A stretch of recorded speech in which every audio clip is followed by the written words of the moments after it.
तो चलिए अब आगे के श्लोक में इन्होंने जीव आत्मा के आधार की बात की है, तो आप यहाँ पर इसका श्लोक देख सकते हैं। सत्व आत्म शरीरम, मतलब सत्व आत्मा और शरीर, त्रय में त्रिदंडवत। इन तीनों को क्या बोला है? इन तीनों को त्रिदंड के समान बताया है। इन तीनों को किसके समान बताया है? त्रिदंड के समान बताया है। जैसे कि आपने भी देखा होगा कि तीन डंडे हैं मान लो, है ना, तो इन तीनों डंडों पर क्या होता है? घड़ा टिका होता है। अगर इनमें से आप एक भी दंड को हटाओगे तो क्या हो जाएगा? घड़ा गिर जाएगा। तो वैसे यहाँ पर इन्होंने ये बताया है कि सत्व आत्मा और शरीर, इन तीनों के संयोग से ही पूरा लोक जो होता है वो क्या होता है? टिका हुआ है ना। या हमारा जो जीव आत्मा शरीर जो है वो क्या है? टिका हुआ है। और इन तीनों के सहयोग में ही सब कुछ प्रतिष्ठित है। अगर इनमें से एक भी चीज को अगर हटा दोगे तो हमारा जो जीव आत्मा शरीर वो नहीं रहेगा। तो यहाँ पर देख सकते हैं, लोकस्तिष्ठति संयोगा तत्र सर्वम प्रतिष्ठितम, मतलब इन तीनों के संयोग पर ही पूरा लोक जो है वो क्या है? टिका हुआ है। और इन तीनों के संयोग पर ही सब कुछ प्रतिष्ठित है। ठीक है, तो सत्व आत्मा शरीर, इसको किसके समान बताया? त्रिदंड के समान बताया है। अब इसी को लेकर आगे इन्होंने किसकी बात करी? आयुर्वेद के अधिकरण की बात करी। मतलब आयुर्वेद का अधिकरण क्या है? तो यहाँ पर इन्होंने क्या बोला? स पुमांस चेतनम, मतलब मतलब क्या जाएगा इसमें? सत्व आत्मा और शरीर, इन तीनों के संयोग को हम क्या कहते हैं? पुरुष कहते हैं। इन तीनों के संयोग को हम क्या कहते हैं? पुरुष कहते हैं। ठीक है, और इन तीनों का संयोग ही क्या है? आयुर्वेद का अधिकरण है। मतलब आयुर्वेद में जो भी चिकित्सा की बात की है तो वो चिकित्सा किस पर की जाती है? इन तीनों के संयोग से जो हमको जीवात्मा शरीर मिलता है उसके बारे में यहाँ पर चिकित्सा की गई है। मतलब आयुर्वेद जो है यहाँ पर देखो, पहले तो श्लोक पढ़ते हैं अपन। देखो क्या बोला हमने? स पुमांस चेतनम, मतलब क्या हो जाएगा कि सत्व आत्मा और शरीर, इन तीनों के संयोग को हम क्या कहते हैं? पुरुष कहते हैं। तच्च अधिकरणम स्मृतम, तो यहाँ पर इन्होंने क्या बोला कि आयुर्वेद का जो अधिकरण है, आयुर्वेद का जो अधिकरण है वो इन तीनों का संयोग ही है। इन तीनों का संयोग ही है, मतलब इन तीनों के संयोग से जो जीवात्मा शरीर मिलता है वही क्या है? आयुर्वेद का अधिकरण है। मतलब यहाँ पर आयुर्वेद में जो भी चिकित्सा की जाती है वो किस पर की जाती है? इन तीनों के संयोग से जो हमको जीवात्मा शरीर मिलता है उस पर ही चिकित्सा की गई है।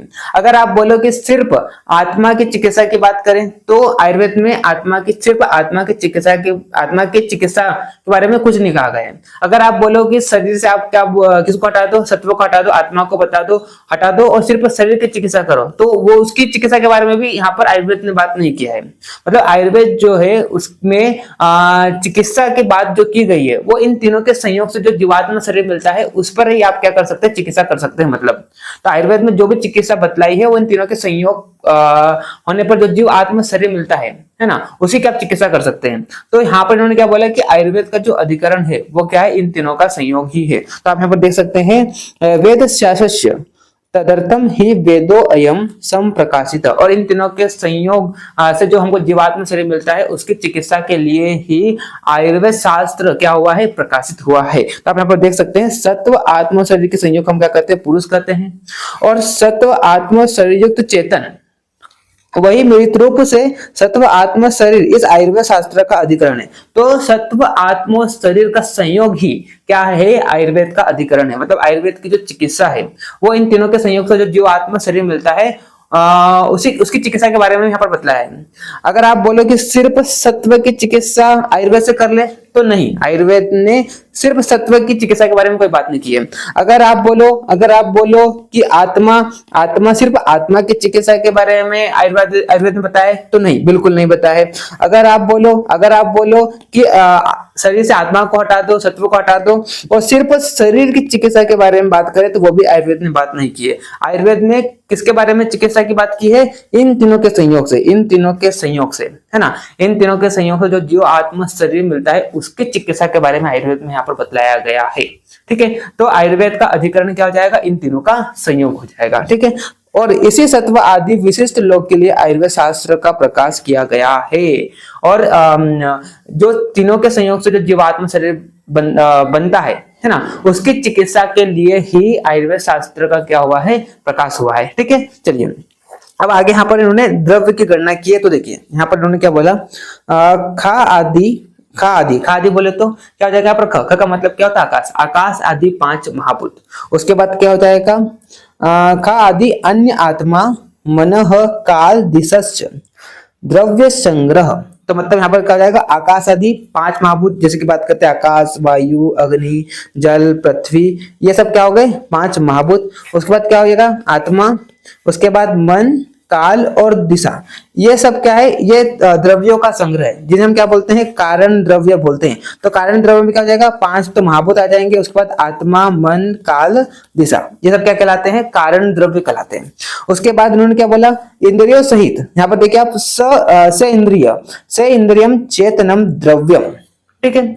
तो इंद्रियों सहित जो द्रव्य वो क्या कहलाते हैं चेतन द्रव्य कहलाते हैं, और इंद्रियों से रहित द्रव्य वो क्या कहलाते हैं अचेतन द्रव्य। तो निरिंद्रियम अचेतनम मतलब इंद्रियों से रहित द्रव्य वो क्या कहलाते हैं अचेतन द्रव्य कहलाते हैं। तो यहाँ पर उन्होंने क्या बोला कि द्रव्य को उन्होंने 2 पार्ट में डिवाइड किया, एक तो कारण द्रव्य और दूसरा उन्होंने क्या बोला कार्य द्रव्य।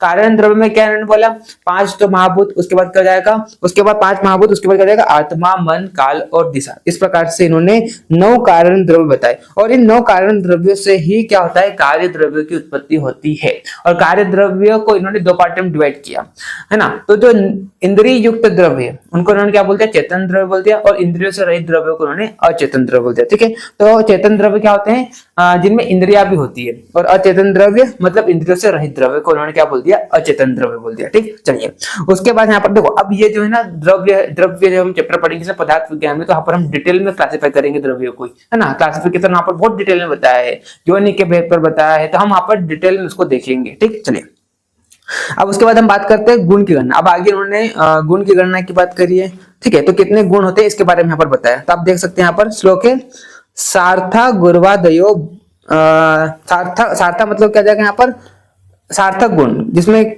5 गुण आते हैं, कौन से शब्द, स्पर्श, रूप, रस, गंध, तो ये 5 गुण हो गए सार्थक गुण। उसके बाद क्या जाएगा गुरुवादयो, गुरुवादयो मतलब गुरु आदि 20 गुण के साथ गुरु आदि, गुरु, मन आदि, ये सब क्या होते हैं 20 गुण। उसके बाद क्या जाएगा आत्मा के गुण, आत्मा के गुण कौन से, बुद्धि हो गया, है ना, सुख, दुख, इच्छा, द्वेष और प्रयत्न, तो ये कितने हो गए 6, है ना। और पराधि गुण 10, कितने पराधि गुण, तो इस प्रकार से टोटल गुण कितने बताए उन्होंने 41 गुण बताए। तो यहाँ पर इन्होंने क्या बोला, यहाँ पर इन्होंने क्या बोला कि सबसे पहले तो अर्थ गुण कितने आ गए 5 गुण आ गए, है ना। उसके बाद इन्होंने क्या बोला गुरुवादी गुण कितने आ गए 20 गुण आ गए। उसके बाद इन्होंने क्या बोला आत्मा गुण जो कि कितने हो गए 6 हो गए। और पराधि गुण, बाकी इन्होंने क्या बोला पराधि गुण संयोग, विभाग, पृथक, अपृथक, इस तरह से यहाँ पर 10 पराधि गुण उन्होंने बताया। तो इस प्रकार से टोटल गुण जो होते हैं वो कितने होते हैं 41 गुण होते हैं।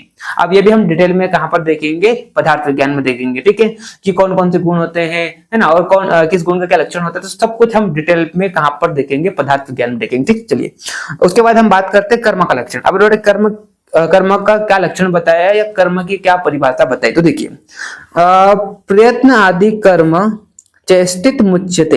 तो यहाँ पर उन्होंने क्या बोला प्रयत्न आदि द्वारा की गई चेष्टा को ही हम क्या करते हैं कर्म करते हैं, मतलब श्रम के द्वारा जो हम कार्य करते हैं उसे हम क्या करते हैं कर्म करते हैं। और ये जो कर्म होता है किसमें आश्रित होता है, द्रव्य आश्रित होता है। ये कैसा होता है द्रव्य आश्रित होता है, कैसे समवायी रूप से। और द्रव्य कर्म के बीच में क्या होता है समवायी संबंध होता है, मतलब जिसे आप अलग नहीं कर सकते, ठीक है। अपृथक भाव से कर्म जो होता है वो किससे जुड़ा होता है द्रव्य से जुड़ा होता है, मतलब द्रव्य में क्या सकता है आश्रित रहता है, ठीक है। तो प्रयत्न आदि से जो आप चेष्टा करते हैं उसे हम क्या करते हैं कर्म करते हैं। और यहाँ पर कई प्रकार के कर्म आ सकते हैं, जैसे की बात करते हैं उच्छेपन, अवक्षेपण, अंकुचन, प्रसारण, गमन, इसके अलावा पंचकर्म में नश्य हो गया, बस्ती हो गया, विरेचन, वमन, तो इस तरह से यहाँ पर कई कर्म और आते हैं। तो जो भी आप क्या करते हो प्रयत्न आदि से जो भी चेष्टा करते हैं उसे हम क्या करते हैं कर्म करते हैं, मतलब श्रम से जो आप क्रिया करते हैं उसे हम क्या करते हैं कर्म करते हैं। तो आप देखो ये सारी चीजें हम कहाँ पर देखेंगे पदार्थ विज्ञान डिटेल में देखेंगे, यहाँ पर हम उसको ज्यादा डिटेल में नहीं जाते हैं, सिर्फ आपको यहाँ पर श्लोक को उसका डेफिनेशन पता होना चाहिए, ठीक। चलिए उसके बाद हम बात करते हैं समवाय का लक्षण। अब यहाँ पर समवाय क्या होता है, समवाय की परिभाषा के बारे में बताया। तो समवाय का मतलब होता है अपृथक भाव, मतलब नॉट सेपरेबल, जिसे अलग नहीं किया जाता उसे हम क्या कहते हैं, अपृथक भाव कहते हैं। जैसे कि बात करते हैं द्रव्य में गुण और कर्म जो होते हैं क्या होते हैं, अपृथक भाव से समवाय संबंध होता है। किसके बीच में, द्रव्य का कर्म से, द्रव्य का गुण से कैसा होता है, समवाय संबंध होता है ना। तो आप यहाँ पर देख सकते हैं समवायो अपृथक भाव, मतलब अपृथक भाव को हम क्या कहते हैं, समवाय कहते हैं। ठीक है, भूम्यादिनाम गुणेर मर्तः, तो यहाँ पर इन्होंने क्या बोला कि पृथ्वी आदि द्रव्यों के साथ गुणों का क्या होता है, अपृथक, ये समवाय माना जाता है। तो यहाँ पर इन्होंने क्या बोला कि द्रव्य में क्या होता है, द्रव्य में जो भी मतलब द्रव्य है उसमें क्या होते हैं, उसमें गुण जो होते हैं वो क्या होते हैं, अपृथक भाव से आश्रित रहते हैं। इन दोनों के बीच में क्या होता है, समवाय संबंध होता है जिसे आप अलग नहीं कर सकते। जैसे कि मैं एग्जांपल्स की बात करूं, जैसे कि मैं बात करूं एग्जांपल्स की, जैसे बात करते हैं पृथ्वी, है ना। पृथ्वी क्या है, एक द्रव्य, तो इसमें गंध का गुण अपृथक भाव से रहता है।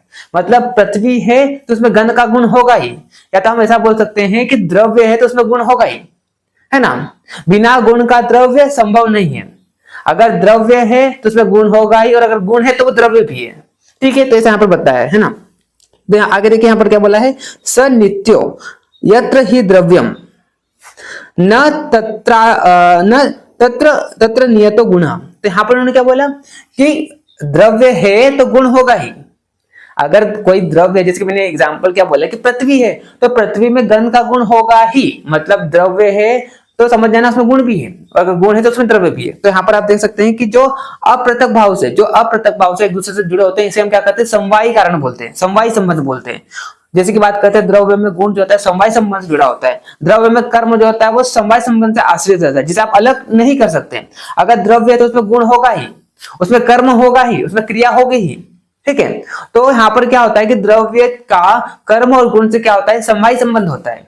ठीक है, तो यहाँ पर क्या बोला कि पृथ्वी आदि द्रव्यों के साथ गुणों का अपृथक भाव ही, जिसे आप सेपरेट नहीं कर सकते हैं, इसे ही हम क्या कहते हैं, समवाय। समवाय का मतलब भी होता है अपृथक, मतलब आप इसे सेपरेट नहीं कर सकते हैं। अपृथक भाव को क्या कहा गया है, समवाय कहा गया है। जैसे कि द्रव्य का समवाय संबंध होता है किससे, गुण से। द्रव्य का समवाय संबंध होता है किससे, कर्म से। अगर द्रव्य है तो गुण होगा ही, द्रव्य है तो उसमें क्रिया होगी ही, है ना। बिना गुण या कर्म से द्रव्य नहीं रहता है। ठीक है, तो अर्थात द्रव्य गुणों के बिना नहीं रह सकते, है ना, और गुण बिना द्रव्य के नहीं रह सकते हैं। ठीक है, तो द्रव्य के बिना गुण नहीं रह सकता और गुण के बिना द्रव्य नहीं होते हैं। ठीक है, तो ऐसा यहाँ पर बतलाया है। चलिए उसके बाद हम बात करते हैं द्रव्य का लक्षण। अब इन्होंने द्रव्य की परिभाषा की बात करी, तो देखिए जिस पदार्थ में क्या होता है, कर्म और गुण समवाय संबंध से आश्रित रहते हैं, उस पदार्थ को हम क्या कहते हैं, द्रव्य कहते हैं। यहाँ पर बोलिए, देख सकते हैं आप, यत्र आश्रिता कर्म गुणा कारणम समवाय यत तत् द्रव्यम, मतलब जिसमें क्या हो, जिसमें कर्म और गुण समवाय कारण से या समवाय संबंध से आश्रित रहते हैं, उन्हीं पदार्थ को हम क्या कहते हैं, द्रव्य कहते हैं। जैसे कि मैंने आपको बोला था ना कि बिना गुण के, बिना कर्म के द्रव्य नहीं रह सकते हैं। एग्जाम्पल में मैंने बताया था आपको कि पृथ्वी है तो उसमें गंध का गुण होगा ही, है ना। तो बिना गुण के, बिना कर्म के कोई भी द्रव्य नहीं रहता है। मतलब यहाँ पर क्या होता है कि द्रव्य का कर्म से, द्रव्य का गुण से कैसा होता है, समवाय संबंध होता है, और द्रव्य जो होता है इन दोनों का समवाय कारण होता है। ठीक है, अब हम बात करते हैं अगला गुण का लक्षण। ठीक, अब बात करें गुण का। देखो अब ये सारी चीजें हम कहाँ पर पढ़ेंगे, पदार्थ में डिटेल में पढ़ेंगे, वहां पर आपको क्या और अच्छे से समझ में आएगी। बस अभी आप यहाँ पर क्या स्लो कोर्स का डेफिनेशन देखते जाइए। ठीक, यहाँ पर अगर हम डिटेल बात करेंगे तो फिर पदार्थ में क्या पढ़ेंगे, है ना, तो वहां पर हम डिटेल में देखेंगे। तो वहां पर मैं आपको एकदम एग्जाम्पल के साथ सारी चीजों को बतलाऊंगा। ठीक है, जिसमें आपको पूरा क्रिस्टल क्लियर हो जाएगा कि आखिरकार द्रव्य क्या होता है, समवाय संबंध क्या होता है। तो यहाँ पर क्या पूरा चैप्टर ही है, द्रव्य पूरा चैप्टर है, कर्म का पूरा चैप्टर है, गुण का पूरा चैप्टर है। इनका क्लासिफिकेशन हम करेंगे, इनके एग्जाम्पल्स को देखेंगे, तो आपको सारी चीजें समझ में आने लग जाएगी। अगर मैं यहाँ पर बताने लग जाऊंगा तो फिर कोई मतलब नहीं यहाँ पर। ठीक है, चलिए अब हम बात करते हैं अगला। इन्होंने बोला गुण का लक्षण, तो देखिए क्या हो जाएगा, समवाय तु निश्चेष्टम कारणम गुण। तो क्या बोला इन्होंने, जो समवाय संबंध वाला, जो क्या हो, समवाय संबंध वाला हो, किससे, द्रव्य से, या ऐसा हम बोल सकते हैं गुण की अगर हम डेफिनेशन की बात करें तो जो क्या है, द्रव्य आश्रित हो, जो क्या हो, द्रव्य आश्रित हो, है ना। जो स्वयं कैसा हो, निर्गुण हो, जो स्वयं कैसा हो, जो कैसा हो, निष्क्रिय हो, मतलब नॉन फंक्शन हो, उसे हम क्या कहते हैं, गुण कहते हैं। तो आप यहाँ पर देख सकते हैं जो समवाय संबंध वाला हो, मतलब जो समवाय संबंध से अप्रत्यक्ष भाव से किससे जुड़ा है, द्रव्य से जुड़ा है या द्रव्य में आश्रित हो, है ना, चेष्टा रहित हो, जो स्वयं कैसा हो, चेष्टा रहित हो, निष्क्रिय हो, नॉन फंक्शनल हो, है ना, और ग्रहण में कारण हो, उसे हम क्या कहते हैं, गुण कहते हैं। तो जो द्रव्य में आश्रित रहता है, जो चेष्टा रहित होते हैं, है ना, और समवाय संबंध से द्रव्य में जुड़े होते हैं, उसे हम क्या कहते हैं, गुण कहते हैं। ठीक, कर्म का लक्षण की बात करते हैं, तो जो संयोग और विभाग, है ना, का कारण होता है, उसे हम क्या कहते हैं, उसे हम क्या कहते हैं, कर्म कहते हैं, और जो द्रव्य में आश्रित रहते हैं। ठीक है, तो संयोग और विभाग के कारण को और जो द्रव्य में आश्रित रहते हैं उसे हम क्या कहते हैं, कर्म कहते हैं। तो आप यहाँ पर देखिए क्या हो जाएगा, संयोगे च विभागे च कारणम द्रव्यम आश्रितम। तो जो द्रव्य में आश्रित है और जो संयोग और विभाग का कारण है, संयोग का मतलब क्या होता है, संयोग का मतलब दो वस्तु का मिलन होना, दो वस्तु का मिलन होना। और विभाग की अगर हम बात करें तो विभाग का मतलब क्या होता है, दो वस्तु का अलग होना। ठीक है, तो जो संयोग और विभाग का कारण होता है उसे हम क्या कहते हैं, कर्म कहते हैं। जैसे कि मान लो दो वस्तु है ना, दो वस्तु है, तो दो वस्तु में संयोग कब होगा, जब दोनों आकर मिलेगी। और दोनों जब कब आकर मिलेगी, दोनों कब आकर मिलेगी, जब दोनों के बीच में क्या होगी, क्रिया होगी। या तो ये दोनों क्रिया करें, जैसे की बात करते हैं, जैसे कि एक ये वस्तु मान लो, है ना, मान लो एक ये वस्तु है, एक ये वस्तु है, ठीक है। तो अगर आप दोनों को संयोग करना है तो संयोग कैसा होगा, जब इनमें क्या होगी, क्रिया होगी। जैसे की बात करते हैं, क्रिया हुई तो इसमें क्या होगा, कुछ आपको रिजल्ट मिला, आवाज आई। तो हम बोलते हैं ना कि ताली दो हाथों से बजती है, एक हाथ से ताली नहीं बजती, एक हाथ से ताली बजेगी, नहीं बजेगी। तो अगर दो वस्तु का आपको मिलाना है तो उसमें क्या करना पड़ेगा, आपको यहाँ पर क्रिया करना पड़ेगा। जैसे कि बात करते हैं कि ये वस्तु एक ये वस्तु है, इसको हम मिलाएं, ये मिलाया। तो दो वस्तु मिलने पर, दो वस्तु जब मिलती है कब मिलेगी, जब इनमें क्या होगा, क्रिया होगा। तो संयोग का कारण क्या, यहाँ पर संयोग का कारण क्या है, कर्म। देखो ये तो जो संयोग और विभाग का अगर इनको अलग करना है तब भी क्या करना होगा, यहाँ पर क्रिया करना होगा, तब जाके अलग होगी। ठीक है, तो जो संयोग और विभाग का क्या होता है, कारण होता है, उसे ही हम क्या कहते हैं, कर्म कहते हैं। या तो ये दोनों काम करे या तो एक काम करे, या तो एक काम करे, है ना, लेकिन क्रिया जरूर होना चाहिए। बिना क्रिया के, बिना कर्म के संयोग और विभाग नहीं हो सकता है। बिना कर्म के आप दो वस्तु को नहीं मिला सकते हैं, बिना कर्म से आप दो वस्तु को अलग नहीं कर सकते हैं। तो अगर आपको संयोग करना है, अगर आपको विभाग करना है, तो दो वस्तु को मिलाना है, दो वस्तु को आपको करना अलग करना है, तो वहां पर आपको क्या करना पड़ेगा, कर्म करना पड़ेगा। मतलब संयोग और विभाग का जो कारण होता है उसे हम क्या कहते हैं, कर्म कहते हैं। और ये जो कर्म होता है वो किसमें आश्रित होता है, द्रव्य में आश्रित रहता है। ठीक है, तो आप यहाँ पर देख सकते हैं, कर्तव्य क्रिया कर्म न अन्य अपेक्षते। तो यहाँ पर उन्होंने क्या बोला कि जो एक ही साथ संयोग और विभाग में कारण हो एवं द्रव्य में जो आश्रित हो उसे हम क्या कहते हैं, कर्म कहते हैं। जो संयोग और विभाग का कारण होता है और जो द्रव्य में आश्रित हो उसे हम क्या कहते हैं, कर्म कहते हैं। कर्तव्य की क्रिया को कर्म कहते हैं। यह कर्म संयोग एवं विभाग में किसी अन्य कारण की अपेक्षा नहीं करता। हाँ, और यह संयोग और विभाग में किसी अन्य कारण की अपेक्षा नहीं करता है ना। अर्थात कर्म केवल क्रिया की अपेक्षा करते हैं। अगर संयोग और विभाग करना है तो अन्य कारण की अपेक्षा नहीं करता है। ये सिर्फ और सिर्फ किसकी अपेक्षा करता है, क्रिया की अपेक्षा करता है। अगर इन दोनों में क्रिया होगी तो यहाँ पर आपको कर्म मिलेगा। मतलब तब आप क्या करेंगे, दो वस्तु में संयोग कर सकते हैं, दो वस्तु में आप क्या कर सकते हैं, विभाग कर सकते हैं। तो अगर हम इन शॉर्ट देखें तो जो संयोग और विभाग का कारण होता है और जो द्रव्य में आश्रित रहता है, मतलब कर्म में किसमें आश्रित रहते हैं, द्रव्य में आश्रित रहते हैं। ठीक है, समवाय कारण से किससे जुड़े होते हैं, जिस प्रकार से गुण जो होता है वो समवाय कारण से या समवाय संबंध से द्रव्य में आश्रित रहता है, ठीक उसी प्रकार से कर्म भी जो होते हैं वो क्या होते हैं, समवाय संबंध से किसमें आश्रित रहते हैं, द्रव्य में आश्रित रहते हैं। और कर्म जो होता है वो क्या होता है, संयोग और विभाग का कारण होता है। दो वस्तु को अगर आपको मिलाना है, दो वस्तु को अगर आपको पृथक करना है तो वहां पर क्या होना चाहिए, कर्म होना चाहिए। ठीक है, तो कर्म जो होता है वो क्या होता है, संयोग और विभाग का कारण होता है और द्रव्य में क्या होता है, आश्रित रहता है। अब हम डिटेल में अब कई प्रकार के कर्म यहाँ पर बतलाए हैं, उत्क्षेपण, अवक्षेपण, अंकुचन, प्रसारण, गमन, है ना, पंचकर्म के बारे में भी यहाँ पर बतलाया है। तो ये सब कर्म के अंतर्गत आते हैं, तो जिसको हम डिटेल में कहां पर देखेंगे, पदार्थ विज्ञान में देखेंगे। ठीक है, तो चलिए इस तरह से हमने यहाँ पर सट पदार्थ का जो टॉपिक था उसको मैंने पूरा कंप्लीट कर दिया। लास्ट लेक्चर में क्या हुआ था कि मेरी जो पेंसिल जो है इसका जो चार्जिंग था वो पूरा डाउन हो गया था, इस कारण मेरे को रोकना पड़ा लेक्चर बीच में। ठीक है, तो अब नेक्स्ट वाले लेक्चर में हम आगे का टॉपिक को देखेंगे और 2 से 3 लेक्चर में ये टॉपिक हमारा खत्म हो जाएगा। ठीक, चलिए तो मिलते हैं नेक्स्ट वीडियो में, तब तक के लिए okay bye, see you again.